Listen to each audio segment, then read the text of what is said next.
അങ്ങനെ Indian super league തുടങ്ങുമോ ഇല്ലയോ എന്നുള്ള ആശങ്കകളൊക്കെ മാറ്റി വെച്ചോളൂ. ഇന്ത്യൻ സൂപ്പർ ലീഗ് എന്തായാലും തുടങ്ങും. കാരണം മോഹൻ ബഗാൻ സൂപ്പർ ജയൻസ് നല്ല കാശ് വാരി ഇറങ്ങിയ ഒരു ഡീൽ നടത്തിയിട്ടുണ്ട്. അത്രയും കാശ് വാരി എറിയുന്നത് സൂപ്പർ ലീഗ് തുടങ്ങാതിരിക്കാനല്ലല്ലോ. 8,10,00,000 രൂപ ഇൻവെസ്റ്റ് ചെയ്ത ഇന്ത്യൻ സൂപ്പർ ലീഗിന്റെ ചരിത്രത്തിലെ ഏറ്റവും വലിയ ഡീലുകളിൽ ഒന്നാണ് ഇപ്പോൾ നടന്നിരിക്കുന്നത്.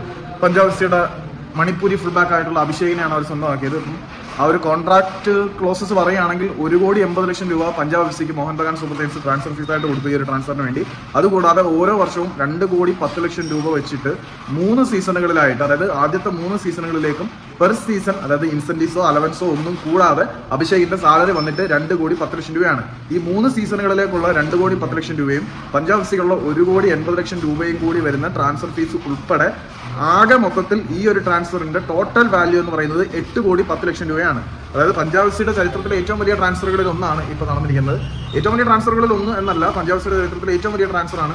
പഞ്ചാബ് എഫ്സിയിൽ നിന്നുള്ള ഡിപ്പാർച്ചറാണ്, അത് വേറെ കാര്യം. മോഹൻ ബഗാൻ സൂപ്പർ ജയൻസ് 3 വർഷത്തേക്ക് ഇന്ത്യയിലെ ഏറ്റവും ടാലന്റഡ് ആയിട്ടുള്ള മണിപ്പൂരി ഫുൾ ബാക്കിനെ സ്വന്തമാക്കിയിരിക്കുന്നത് 8,10,00,000 രൂപ ഒറ്റയടിക്ക് ഇറക്കിയിട്ടാണ്. ആദ്യം 3 സീസണിലേക്കുള്ള 2,10,00,000 രൂപ സാലറി, അത് × 3, ദെൻ 1,80,00,000 രൂപ എന്ന് പറയുന്ന ട്രാൻസ്ഫർ ഫീസ്. ഇത്രയേ ഉള്ളൂ.